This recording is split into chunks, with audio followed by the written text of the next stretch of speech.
Il existe de nombreux trônes de Napoléon. Effectivement, en 1789, lorsque la Révolution renverse la monarchie, elle renverse symboliquement également le trône, et sous l'Empire, lorsque Napoléon restaure le système monarchique, il restaure également son décorum, ses rituels, le sacre, les régalias, et notamment l'usage et toute la force symbolique du trône.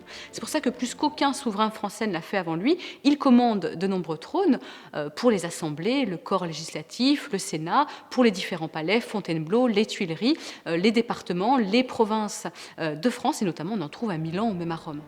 Cet imposant fauteuil est cantonné de 2 impressionnantes chimères ailées à tête de lion. Il est surmonté d'un fronton cintré avec au centre sculpté une couronne de laurier enrubannée. Il est sommé également d'une couronne royale qui est cantonnée sur ces 2 montants de pommes de pin stylisées. Donc on peut reconnaître différents symboles. Sur le dossier, le symbole de la justice avec le glaive et la main de justice, et sur la tranche du coussin, un foudre ailé. Ce siège étant emblématique de l'autorité politique, il a donc subi d'importantes modifications en fonction des changements de régime. Alors, par exemple, les 2 aigles impériales qui sommaient les montants, sous la Restauration, ont été remplacés par les pommes de pin stylisées.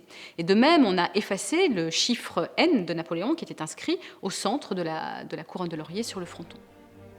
Enfin, nous avons choisi d'exposer ce trône dans la salle du Sacre à Versailles, face à la grande composition de David, d'ailleurs qui illustre parfaitement, sans le savoir, tout le propos de l'exposition, c'est-à-dire cette dichotomie entre le pouvoir, la puissance debout et l'autorité qui est assise, puisque l'on voit Napoléon, le jeune et fougueux empereur, couronné de lauriers d'or, debout, avec le glaive sur le côté, qui s'oppose à la figure assise, recueillie du pape, assis sur son fil d'histoire.